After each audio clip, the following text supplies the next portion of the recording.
خانقاہ ربانیہ نقشبندیہ روحانی معلج پیر مفتی احسن محمود نقشبندی صاحب۔ عبادت 83 سال کی عبادت کا سفر طے کرنے کے برابر ہے، یعنی ایک آدمی 83 سال مسلسل دن رات عبادت کرتا رہے۔ فرمایا اس ایک رات کے اندر آپ عبادت کریں گے، اس سفر کو آپ پہنچ جائیں گے۔ تو سامعین گرامی قدر، اللہ تبارک و تعالیٰ اپنے بندوں کو گائے بگائے ان کے لیے بخشش کے بہانے دیتا رہتا ہے، یہ کام کر دو معاف کر دوں گا، یہ کام کر دو معاف کر دوں گا۔ اب گزشتہ مہینے 15 شعبان آئی، بھئی 15 شعبان کی رات جو عبادت کرے گا واجبت لہ الجنہ، ہم اس کے اوپر جنت کو واجب کر دیں گے۔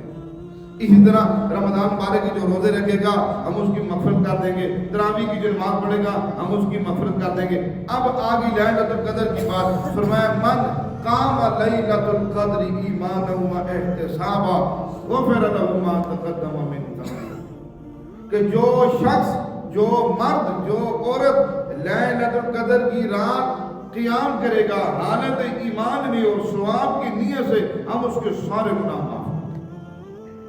اللہ جل شانہ ہمیں مواقع دیتا ہے، یہ لوگ موقع، اس موقع پہ یہ کر لو، اس موقع پہ وہ کر لو، میں رب تمہیں معاف کر دوں گا۔ اگر ہم اللہ کے دیے ہوئے کسی موقع کو ہاتھ سے گوا بیٹھیں گے تو نقصان ہمارا ہوگا، کسی کا نہیں ہوگا۔ اس لیے آخری عشرے میں جہاں اللہ حضور پاک صلی اللہ علیہ وسلم نے اس کی فضیلت میں فرمایا عتق من النار، کہ اللہ پاک آخری عشرے میں جہنم سے بری فرماتے ہیں، آزاد کر دیتے ہیں اس کو جو آزادی کا طلبگار ہوگا، جس کے اندر آزادی کا جذبہ ہوگا، وہ آدمی جو سب سے پہلے اللہ کی رحمت یعنی اول رحمت کے سائے میں آ کر اللہ کی عبادت میں لگا ہوگا، پھر دوسرے عشرے میں اللہ نے اس کو معاف کیا اور تیسرے عشرے میں اللہ نے اس کو جہنم سے بری کر دیا۔ یہ جس کے اندر طلب ہوگی وہ طالب صادق بن کر اللہ کے حضور آئے گا۔ تو اس لیے عتق من النار تب ہوگا جب ہم اس آخری عشرے کے اندر جو اللہ نے ہمیں اعزاز و اکرام دیا، ہماری اللہ پاک نے اتنی وہ عزت کر رہے ہیں، اتنی قدر کر رہے ہیں، بھائی یہ ایک رات عبادت کرو، 1000 مہینوں کی عبادت کا ثواب لے جاؤ، میرے آپ کے ذمہ ہے، میں اور آپ اس بات کی ابھی سے نیت کریں۔ اس لیے میرے آپ کے محبوب کائنات کے پیغمبر رحمت عالم صلی اللہ تبارک و تعالی علیہ وسلم کا معمول یہ تھا۔ اما عائشہ صدیقہ رضی اللہ تعالیٰ عنہ فرماتی ہیں اذا دخل العشر الاواخر، جب آخری عشرہ داخل ہو جاتا، حضور پاک صلی اللہ علیہ وسلم کیا فرماتے؟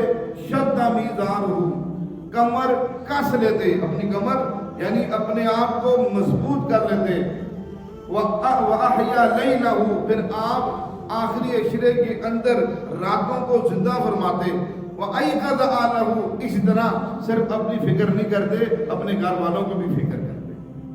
صرف یہ معاملہ اپنی ذات تک نہیں رہتا، چلو یہ اپنی ذات کی حد تک عبادت کر لیں۔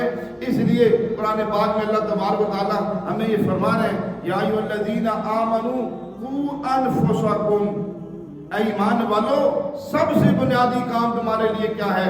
سب سے بنیادی حکم کیا ہے؟ اپنے آپ کو جہنم کی آگ سے بچاؤ، وَأَهْلِيكُمْ نَارًا، اور اس طرح اپنے گھر والوں کو بھی بچاؤ۔